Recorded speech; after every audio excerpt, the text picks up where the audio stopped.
সচিবালয় থেকে যোগ দিচ্ছেন সহকর্মী সাইফুদ্দিন রবিন।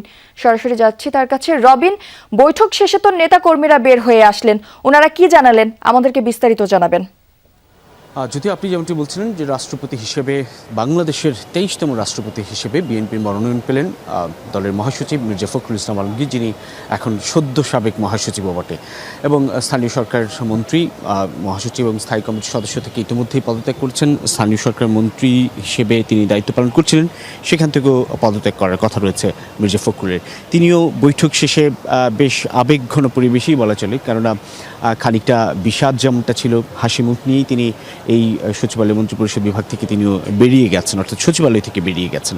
এর পরপরই কথা হচ্ছিল দলের স্থায়ী কমিটির আরেক সদস্য আমির খসরু মাহমুদ চৌধুরীর সঙ্গে। তিনিও বলছিলেন যে দলীয় ফোরামে দলের চেয়ারম্যান তারেক রহমান সহ অন্যান্য সিনিয়র নেতাদের সঙ্গে বৈঠকে মূলত দলের মহাসচিব মির্জা ফখরুল ইসলাম আলমগীরকেই রাষ্ট্রপতি হিসেবে বিএনপির পক্ষ থেকে মনোনয়ন দেওয়া হয়েছে।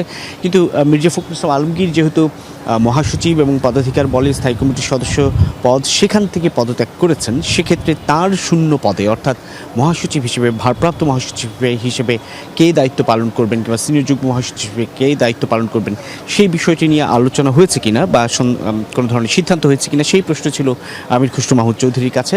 তিনি বলছিলেন যে আজকের এই দুপুরবেলার এই বৈঠকে সেই বিষয়ে কোনো ধরনের আলোচনা হয়নি, কিন্তু ধারণা করছি আমরা যে দলের সিনিয়র যুগ্ম মহাসচিব রিজভী আহমেদি দলের ভারপ্রাপ্ত মহাসচিব হিসেবে দায়িত্ব পালন করতে পারেন। যদিও সেই সিদ্ধান্ত দলীয় ফোরামে আবারও আলোচনা শেষেই দল থেকে আমাদেরকে জানানো হবে, তখনই হয়তো আমরা স্পষ্ট করে নিশ্চিতভাবে বলতে পারি।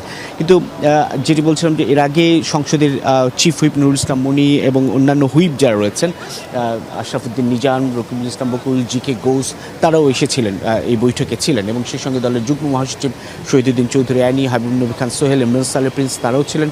এবং এখান থেকে বৈঠকে দলের প্রার্থীর নাম চূড়ান্ত হওয়ার পর প্রস্তাবক এবং সমর্থক হিসেবে যারা ছিলেন তারা হচ্ছেন ডক্টর মঈন খান, দলের স্থায়ী কমিটির সদস্য, এবং অন্যদিকে গয়েশ্বরচন্দ্র রায়, দলের স্থায়ী কমিটির আরেক সদস্য। এই দুইজনই এই মনোনয়নের প্রস্তাবক এবং সমর্থক হিসেবে স্বাক্ষর করেছেন এবং থাকছেন।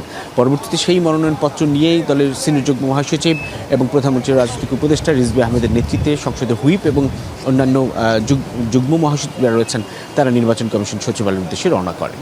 জ্যোতি। রবিন, আপনাকে অসংখ্য ধন্যবাদ।